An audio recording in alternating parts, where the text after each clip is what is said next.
Bonjour à tous et bienvenue dans ce 13h, vendredi 3 mars. Voici les titres. One Forest Summit. Rideau sur cette rencontre de haut niveau qui s'est tenue à Libreville 2 jours durant. Au terme du One Forest Summit, le Gabon sort signataire de plusieurs accords en rapport avec la protection environnementale. Et puis, recrutement armée de terre. Le concours d'entrée à l'école d'état-major de l'armée de terre est lancé avec l'ouverture de la première étape de dépôt de dossiers. Les jeunes s'activent massivement. Enfin, en sport, Coupe du Roi. Le FC Barcelone prend un avantage sur le Real Madrid à Santiago Bernabéu lors du Classico en match aller de demi-finale de la Coupe du Roi d'Espagne. Vous le verrez. Fin hier du One Forest Summit visant à promouvoir la gestion durable des forêts. Le gouvernement gabonais est sorti grand gagnant de cette rencontre qui a réuni les dirigeants venus du monde entier. Plusieurs accords ont été signés dans le but de relever les défis environnementaux auxquels sont confrontés le Gabon. Reportage. Le One Forest Summit a réuni des responsables gouvernementaux, des représentants d'organisations non gouvernementales et des dirigeants du secteur privé du monde entier. Ce sommet a été dans l'ensemble bénéfique pour le gouvernement gabonais qui a signé plusieurs accords dans le but de relever les défis auxquels sont confrontées les forêts du monde et plus particulièrement le bassin du Congo-Ogooué. 2 accords ont été signés au premier jour du sommet. Le premier avec le gouvernement français en faveur de la mobilisation de financement pour la réhabilitation et la valorisation de la décharge de Mindoubé. Cette décharge, saturée depuis plusieurs années, présente des enjeux de santé publique et un défi environnemental au cœur de la capitale gabonaise.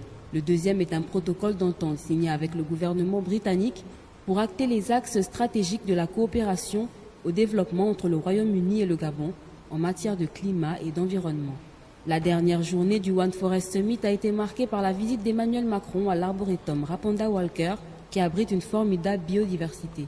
À la fin de cette journée, un document nommé Plan de Libreville avec comme principal but la création d'un fonds doté d'une enveloppe de 100 millions d'euros a été adopté. Ce document s'inspire des principales résolutions de la COP27. Les dirigeants gabonais et mondiaux ne cessent de le répéter. Le One Forest Summit a été organisé en réponse aux préoccupations croissantes concernant l'état des forêts du monde. Les forêts jouent un rôle essentiel dans la régulation du climat mondial et abritent une part importante de la biodiversité mondiale. Cependant, elles sont menacées par une série de facteurs, notamment la déforestation, l'exploitation forestière illégale et le changement climatique. Dans l'ensemble, le One Forest Summit a été un forum décisif pour répondre aux besoins urgents de protéger et de préserver les forêts du monde.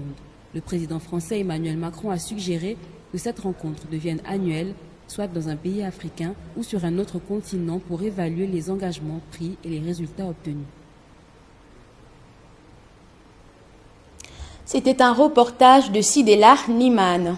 Nous poursuivons avec le One Forest Summit, la rencontre de Libreville qui a vu la mobilisation de nombreux experts et leaders de la protection environnementale venus du monde entier. Elle a consacré le leadership international du Gabon dans le domaine pour la sauvegarde de l'écosystème forestier et la survie de la planète. Presse présidentielle. De sa superficie totale couverte de forêts tropicales, le Gabon est l'un des pays les plus boisés au monde, une référence mondiale dans la préservation de l'environnement naturel, déterminé à avancer encore plus loin pour l'humanité dans la poursuite des objectifs de développement durable. Chers amis, nos forêts sont plus que précieuses, plus qu'indispensables. Elles sont vitales à notre planète comme à notre humanité. Ce sommet One Forest, que nous nous réjouissons d'accueillir au Gabon, nous offre l'opportunité ensemble de faire le point sur le progrès des connaissances scientifiques. Ce sommet One Forest nous permet de voir comment ces progrès peuvent nous aider à combler les lacunes, à améliorer nos réponses pour contrer les effets du changement climatique sur les écosystèmes forestiers. Pour son engouement, pour la mobilisation des experts et des scientifiques, des personnalités diverses et des leaders présents à Libreville ce jour, l'organisation du One Forest Summit constitue une étape importante dans l'histoire de la préservation de l'environnement une belle contribution à la transition du Gabon vers une économie verte. Et je le découvrais ce matin avec vous, mais la forêt gabonaise, elle capture 1/3 des émissions produites par la France chaque année. Donc ce qui montre quand même la puissance de ce modèle, mais aussi le caractère extraordinairement vertueux de ce que vous avez su faire et qui n'a pas été fait partout sur le continent ou ailleurs. Tant et tant de pays ont laissé leurs espèces chasser, ont laissé des déséquilibres se créer, et sous la pression économique, mais parfois celle des populations elles-mêmes. Et je sais les efforts de pédagogie qu'il faut faire parfois avec la population pour résister aux sirènes du court terme, aux désagréments de la cohabitation parfois homme-nature, aux conséquences des petits déséquilibres qui se créent. Donc je veux vraiment saluer les efforts que vous avez su faire, les décisions courageuses quand il a fallu interdire l'exportation de grumes non transformées en 2010, créer 13 parcs naturels au Gabon, tout cela conduisant à cette augmentation nette de la séquestration de carbone des forêts gabonaises. Arrivé dans notre pays pour ce sommet international, le président français poursuit son périple africain en Angola, au terme d'un séjour riche d'enseignements pour la sauvegarde du patrimoine environnemental du Gabon et de la planète tout entière. Et puis, en prélude au segment de haut niveau du One Forest, les chefs d'État et de gouvernement des pays forestiers se sont retrouvés à huis clos hier au palais du bord de mer pour statuer sur la valorisation de la forêt. Presse présidentielle. Ils sont nombreux, ces chefs d'État de la région Afrique centrale, à prendre part au One Forest Summit. Ces derniers ont été accueillis par leur hôte Ali Bongo Ondimba au palais Rénovation. Le choix de notre pays pour abriter cette grande rencontre internationale de haut niveau en partenariat avec la France n'est pas fortuit. Pays du bassin du Congo-Ogooué, le Gabon dispose d'un couvert végétal sur plus de 80% de son territoire national. Un potentiel forestier préservé grâce à des politiques ambitieuses prises pour modèle par plusieurs pays. Les chefs d'État se sont retrouvés à huis clos en prélude au segment de haut niveau du One Forest Summit consacré à la protection de la forêt, à sa valorisation et à son apport dans la lutte contre les changements climatiques, un enjeu international majeur pour les générations présentes et futures. Toujours dans le cadre du One Forest Summit, le chef de l'État a reçu hier le premier ministre britannique de l'Environnement. Au menu, la sauvegarde de l'écosystème forestier et la coopération environnementale entre le Gabon et la Grande-Bretagne. Reportage presse présidentielle. Pour le ministre britannique de l'Environnement, arrivé au Gabon pour le One Forest Summit, notre pays est un acteur de premier plan, un leader mondial dans le domaine de la protection environnementale, reconnu des plus grands scientifiques et experts venus du monde entier pour cette rencontre internationale. It is always wonderful to meet and talk to His Excellency the President. C'est toujours un énorme plaisir de voir Monsieur le Président. Le Gabon est un exemple pour le monde pour protéger les ressources naturelles et l'environnement, et surtout pour le One Forest Summit, qui est vraiment un exemple de pouvoir travailler avec les gens internationaux et la France pour faire en sorte qu'on protège les ressources. And our cooperation with Gabon in the weeks and months and years to come. L'hôte britannique du chef de l'État est donc arrivé ici pour apporter sa caution à cette vision politique prônée par le président de la République et son prédécesseur depuis plusieurs années afin de sauvegarder notre écosystème forestier, source d'économie verte et durable, favorable à l'amélioration du niveau de vie des Gabonais. Et puis, pour marquer d'une pierre blanche l'objet de sa visite en terre gabonaise, le président français Emmanuel Macron a effectué hier une visite guidée à l'arboretum Raponda Walker dans la commune d'Akonda. L'hôte Ali Bongo Ondimba n'a pas caché sa satisfaction. Estelle Omvan. Loin de la salle UP qui reçoit les participants au One Forest Summit de Libreville, c'est à l'arboretum Raponda Walker dans la commune d'Akonda qu'Emmanuel Macron a effectué sa sortie matinale au lendemain de son arrivée en terre gabonaise. Aux côtés du ministre des Eaux et Forêts Lee White, qui fait office de guide pour l'occasion, le président français découvre avec satisfaction l'un des sites classés du patrimoine gabonais. Donc on aide, on accompagne depuis longtemps. Mais il y a aussi un travail qui est fait sur place, qui est très important et qu'il faut reconnaître.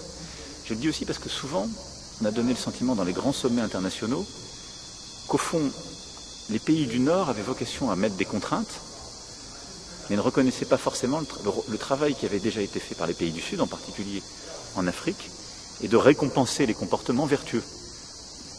Par opposition avec d'autres comportements, il y a d'autres choix qui ont été faits par d'autres pays. Il y a des pays qui ont laissé détruire leurs forêts, laissé détruire leur faune.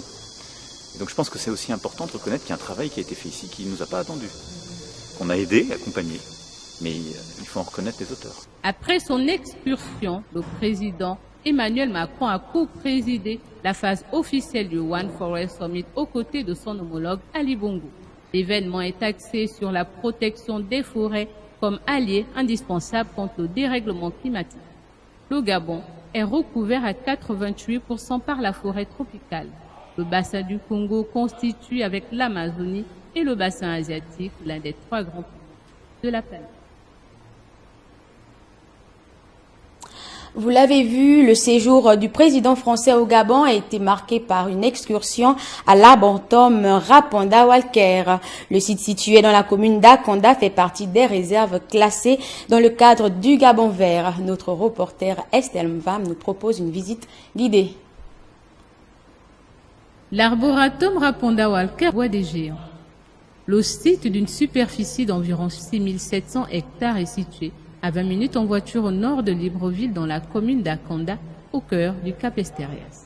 Sa classification parmi les aires protégées du littoral gabonais ne freine pas l'engouement des randonneurs qui en font l'une de leurs meilleures attractions du week-end. À l'origine forêt classée de la Moanda, cet ancien site d'exploitation forestière a été érigé en arboretum et rebaptisé pour rendre hommage au premier botaniste et prêtre gabonais André Rapanda Walker. Sur les lieux, c'est un riche patrimoine naturel qui s'offre aux amoureux de la nature. Des arbres avec des vertus médicinales telles que le gnovet qui saigne en apparence comme le sang humain. Il permet de soigner les blessures et ralentir le venin après une morsure de serpent. L'Andoko Dika favorise la montée de lait. Le gnovet, appelé encore arbre à bétadine jaune, sert à cicatriser les plaies, arrêter l'hémorragie et soigner les douleurs ophtalmiques. Le koumé, bois de construction, également utilisé par les traditionalistes pour fabriquer des torches indigènes, trône sur le site à 70%. L'Agence nationale des parcs nationaux a pour mission de conserver la flore et la faune encore intactes et de restaurer les zones dégradées et sensibles dans la mise en œuvre du pilier Gabon vert. Le président français Emmanuel Macron, lors de son discours de clôture du One Forest Summit, a tenu à réitérer l'importance de se faire confiance afin de lutter contre la déforestation du bassin du Congo. Écoutons l'extrait du président français. Donc si on veut éviter la catastrophe climatique, et plusieurs de nos chercheurs l'ont très bien redit, on voit l'urgence d'agir pour protéger nos forêts, de mettre un terme à la déforestation. Urgent aussi, parce qu'on a vu le lien qu'il y avait entre le végétal et l'animal, de ne plus décimer les grands singes ou les éléphants qui tiennent avec eux ces écosystèmes forestiers. Derrière le combat pour la protection des forêts, plus largement de la nature, il y a cette question de confiance, ça a été très bien dit par Philippe tout à l'heure. Et au fond, ce qu'il faut, c'est un accord juste entre la communauté internationale, qui légitimement s'intéresse à la protection des grands puits de carbone, et les pays forestiers, et avec eux, les populations locales, les populations autochtones, qui sont là depuis des siècles, voire des millénaires, et qui savent faire, et qui veulent aussi réussir leur développement économique. Ce One Forest Summit a également été marqué par la signature d'une convention de partenariat qui devrait aboutir à la réhabilitation de la décharge de Minoubé en un site moderne. Quel regard les Gabonais portent sur cet engagement de la France envers le Gabon? Estelle Mvan. Ce document, paraphé dès la première journée du One Forest Summit, donne le ton à un nouveau chapitre dans la gestion des ordures ménagères dans le Grand Libreville. Paris s'engage à accompagner Libreville pour la mobilisation de fonds pour la réhabilitation de la décharge de Mindoubé en un centre de déchets et de tri aux normes internationales. La nouvelle réjouit certains Librevillois. On a besoin de la France et ça part aussi de responsabilité d'aider et de soutenir. Parce que quand on dit qu'on est paix ou bien on est l'un des pays qui soutient, c'est l'obligation de la France de soutenir et d'aider. Mais malheureusement, ils ne font pratiquement pas grand chose. Et on a besoin, comme Macron est là, on a besoin qu'il puisse faire quelque chose pour avancer. D'autres affichent tout de même leur scepticisme au regard de nombreux accords liant le Gabon à ses partenaires dont l'effectivité est restée lettre morte. On est fatigué de ça. Tout le temps, c'est la même chose qu'on dit. Mais ça ne se réalise jamais. J'espère que les engagements que la France va prendre, ils vont eux-mêmes déjà être là-dessus pour que les choses vont à terme, quoi. C'est bien les engagements, mais ce qui compte, c'est les actes. Aujourd'hui, c'est les actes. C'est tout ce qui compte. Arrivée à saturation depuis près d'une décennie, la décharge de Mindoubé est située dans le 5e arrondissement de la commune de Libreville. Sa réhabilitation aux standards internationaux est estimée à 30 millions d'euros, soit environ un peu plus de 19 milliards de francs CFA. Toute autre actualité à présent avec le lancement du concours d'entrée à l'école d'état-major. Pour l'heure, nous sommes encore à l'étape du dépôt des dossiers. Voyons tout cela avec Chimène Nindong. Depuis le début de cette semaine, il est difficile de circuler à cet endroit du bord de mer sans faire face à cet attroupement composé uniquement de jeunes. Sur le terrain ce matin pour le constat, il est question du dépôt des dossiers à l'entrée à l'école de l'état-major. À avoir l'engouement des postulants, on peut affirmer sans risque de se tromper que le chômage bat vraiment son plein au Gabon. Il est question d'un recrutement, ça c'est l'état-major de l'armée de terre que vous voyez ici présent. Donc ça c'est les dossiers que nous sommes en train de constituer pour aller déposer parce que vous savez il y a plusieurs chômeurs au Gabon. Donc nous voulons tous avoir accès aussi à la fonction publique, histoire de ne pas traîner en route. Ce matin, c'est le dépôt de dossier de l'armée des terres. Voilà, donc nous faisons les rangs, ensuite on attend qu'on mette les noms sur les listes et ensuite ils prendront les listes, ils nous appelleront à tour de rôle déposer les dossiers. C'est pour un recrutement de l'armée de terre. Voilà pourquoi on est rassemblés ici ce matin. Pour espérer participer à ce concours, les candidats doivent déposer un dossier comprenant les 2004 photos, il y a la demande manuscrit, il y a quoi encore là. Bon, nous on a mis les certificats médicaux et certificats de scolarité et conseils. Un acte de naissance légalisé, 4 demi-cartes photos, un extrait des casiers judiciaires et une demande manuscrite, bien sûr, et un certificat de toise. Ce recrutement qui concerne les jeunes Gabonais de deux sexes a été lancé par le général de brigade Grepin Sosten Gari, chef d'état-major de l'armée de terre. La clôture du dépôt des dossiers du dit concours national est prévue pour ce 3 mars 2023.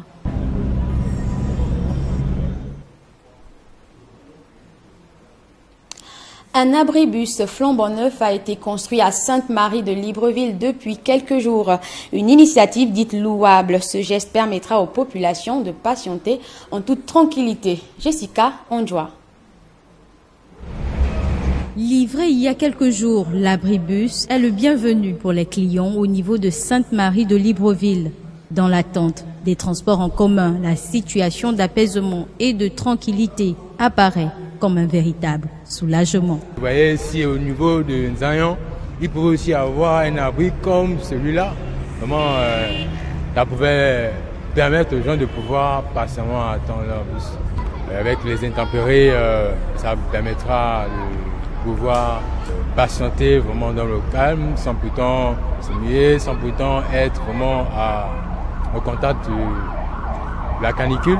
Hormis l'abribus qu'on vient de placer, vous pouvez soumettre des bancs. C'est une bonne chose parce qu'attendre là il y a le soleil, chaque midi il y a le soleil, c'est fort. Donc s'ils ont installé l'abri là, c'est une bonne chose. Ajouter aux anciens de nouveaux bancs publics semble insuffisant. L'abribus, un geste louable qui, selon la population, mériterait de s'étendre dans d'autres coins d'embarquement et de débarquement. Ça me fait du bien, on est à l'abri du soleil, des pluies. C'est vraiment, on va dire ça comme une action très louable pour ceux qui ont mené ça. Donc ça nous fait du bien, ça nous fait plaisir. Donc on se sent mieux comme ça, c'est tranquille. On attend les bus plus ou moins dans les bonnes conditions. Lorsqu'il fait chaud, lorsqu'il n'y a pas d'abri, déjà qu'on est en chaîne, on est en rang, donc on se sent forcément mal.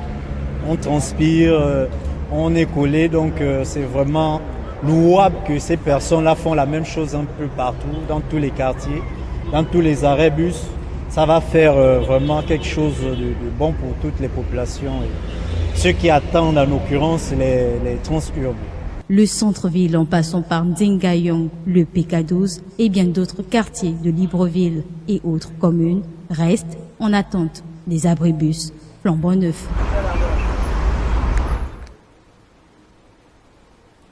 Cap à l'intérieur du pays, cette fois-ci à OIM, où l'opération Libérer les trottoirs lancée dans le Grand Libreville en particulier et dans les provinces en général suit son cours. Le gouverneur d'OIM, Jules Ndjeki, se rassure que tout se passe conformément au texte de loi. Maya Meza, sous les images de notre correspondant Curtis Ndé. La libération du domaine public engagé récemment dans la commune d'Oyem n'est pas du goût de tout le monde. Mais certaines informations qui sont remontées ne cadrent pas avec la réalité. À cet effet, nous suggérons très respectueusement si un mécanisme peut être mis en place, peut-être par semaine. Les rencontres recevoir puissent se tenir pour que les uns et les autres soient au même niveau d'information. C'est une bonne heure. On ne vous l'attend pas, vous êtes mieux placé que nous. Cette année, elle est très sensible. Et si on fait remonter des informations erronées aux autorités de notre pays, on a envie de se demander c'est pour quel but et à qui profite le crime. On souhaiterait vraiment que oui, non, il y a le fond, il y a la forme. D'une manière générale, être opposé ou contre cette opération, c'est entre guillemets faire preuve quand même de mauvaise foi. Il y a la forme qui est là, c'est vrai, on peut se poser des questions. Le chef de quartier à Portal vous l'a dit. Le représentant des commerçants vous l'a dit. D'une manière générale, personne ne peut s'opposer à cette opération. Une mission convie à la direction provinciale des travaux publics avec l'encadrement de l'armée, visant à déguerpir les commerçants anarchiquement installés sur les trottoirs. Ce, dans le but de réaménager le domaine public pour en faire des villes et des cités belles, propres et attrayantes, où il fait bon vivre. Mais le patrimoine routier national constitué des routes urbaines, interurbaines et rurales. La maîtrise d'ouvrage est soit assurée par le ministère en charge des routes. Voilà. Et il donne un peu le détail. Les autoroutes, les routes nationales, départementales et communales, les routes express, les routes et les pistes rurales, la chaussée, les accotements, les fossés et les talus, les équipements de sécurité et de signalisation routière, les ouvrages de collecte, d'évacuation des eaux superficielles et de traversée des eaux sous chaussée, les fossés de crête des talus, les bassins de rétention, les stations de pesage et les postes de péage, les bornes kilométriques, les bornes d'appel d'urgence et les bornes d'incendie, les barrières et installations autorisées par la législation relative à la police de la circulation routière, les aires de service et de rue. Le gouvernement de la République compte sur le sens civique des populations pour collaborer et faciliter le travail des équipes dédiées à cette opération.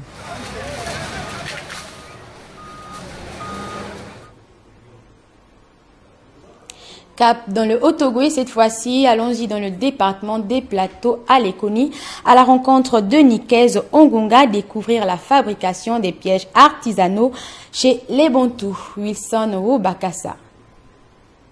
L'édite des valeurs culturelles et sociales, organisée par la direction du lycée technologique de Lekoni, Nikez Ongunga, surveillant général du dit établissement, nous a édifié sur la construction de quelques pièges artisanaux bantous. On veut démontrer aux jeunes Gabonais que, excepté le savoir intellectuel qu'ils apprennent tous les jours ici, ils peuvent s'activer à d'autres activités comme ce genre-là, parce que c'est en train de se disparaître. Beaucoup ne s'intéressent plus. Moi, à mon époque, j'ai appris à poser ces pièges-là avec mes grands-parents. Celui-là, c'est un piège pour animaux. Après mettre les brindilles, il faut camoufler. On camoufle pour que l'animal ne s'aperçoive pas qu'il y a un danger. Et ensuite, qu'est-ce que je fais? J'ouvre ici. Quand il pose sa patte, il est pris. Lui-là, c'est piège pour oiseau. On met un appât à ce niveau-là. Donc, quand l'oiseau est attiré, il arrive, il se pose. Quand il se pose sur celui-là, c'est lui le déclencheur. Allez, il est pris. Celui-là, il prend à la fois les porcs-épics, les hérissons et les serpents. Toujours avoir le Pérou sous les aisselles pour éviter qu'il se déclenche.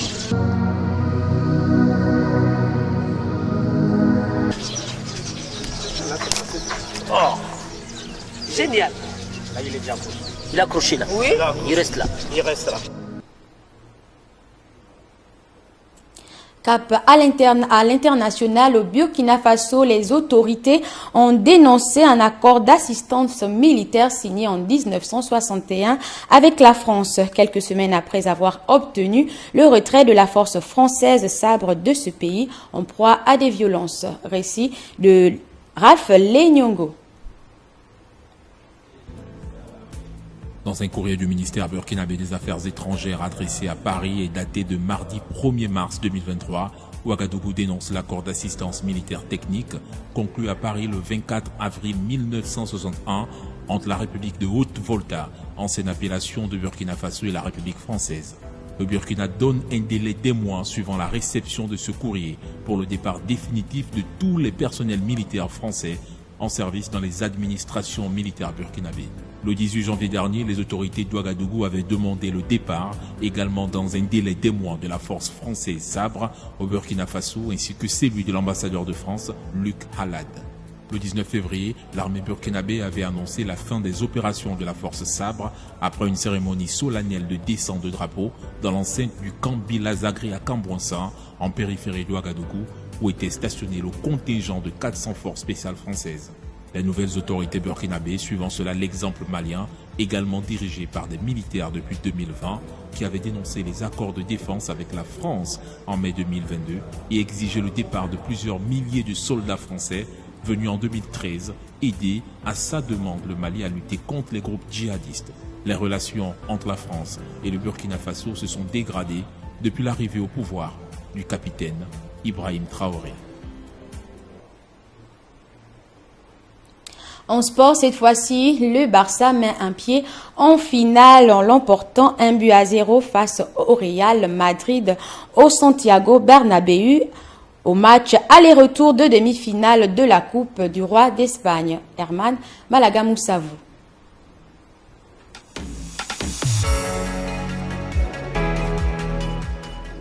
Le FC Barcelone a pris l'avantage sur le Real Madrid lors de la demi-finale allée de la Coupe du Roi d'Espagne au Santiago Bernabéu ce jeudi 2 mars 2023. La Maison Blanche, dans un match maîtrisé, s'incline 1-0 face au Blaugrana sur un but contre son camp du défenseur brésilien des Merengues, Eder Militao, à la 26e minute de jeu. Le coach catalan Xavi Hernandez, connaissant la capacité du Real Madrid à renverser des situations, reste prudent pour le match retour. Ça n'a pas été le match que l'on voulait. Le plan, c'était de jouer dans le camp adverse, de gagner les duels, de dominer le match avec le ballon. C'est une victoire importante, mais le Real Madrid reste très fort. Pour moi, le Real reste favori.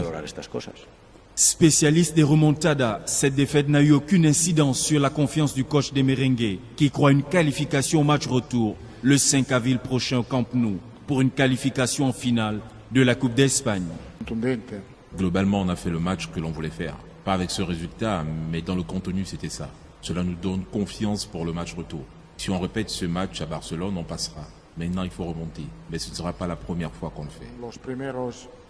C'est l'actuel ballon d'or et détonateur de toutes les grandes victoires du Real Madrid. Karim Benzema est resté muet jusqu'ici. Il faudra tout de même compter sur lui pour valider ce ticket pour un nouveau sacre en Coupe du Roi.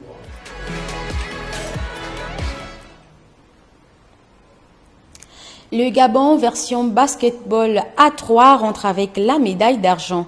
Médaille décrochée aux Jeux scolaires africains organisés au Maroc. Une distinction honorifique pour ces jeunes athlètes et pour le vert jaune bleu. Récit de Jeremy Goma. Lancé en janvier dernier par la ministre de l'Éducation nationale, les activités sportives au sein des établissements scolaires revoient le jour après plusieurs années d'interruption dues à la pandémie de Covid-19. Ces activités ont permis à la délégation gabonaise d'être primée lors des Jeux scolaires organisés dans le royaume chérifien. Les Panthères, version basketball A3, vont rentrer avec la médaille d'argent obtenue en terre marocaine. Une distinction qui peut ravir les adeptes du basketball en général et du basketball A3 en particulier. Des initiatives intéressantes pour la Fédération gabonaise de sport scolaire, FEGAS. Continuer à encourager ces jeunes pousses, tel est le leitmotiv de Camille Tontoum Leclerc, ministre de l'Éducation nationale, principal soutien de ces jeunes lors de cette aventure qui a été positive et qui met le Gabon à une place prépondérante en matière de sport scolaire. Miser sur la promotion des sports scolaires est important pour le développement des différentes disciplines sportives. Par le passé, on ne le dira jamais assez, les jeunes issus des établissements scolaires rejoignaient les rangs des sélections nationales et elles étaient compétitives. Bref, les exemples sont légion. Le retour des activités sportives demeure un instant de communion et de fraternité pour ces jeunes qui doivent inéluctablement concilier le sport aux études.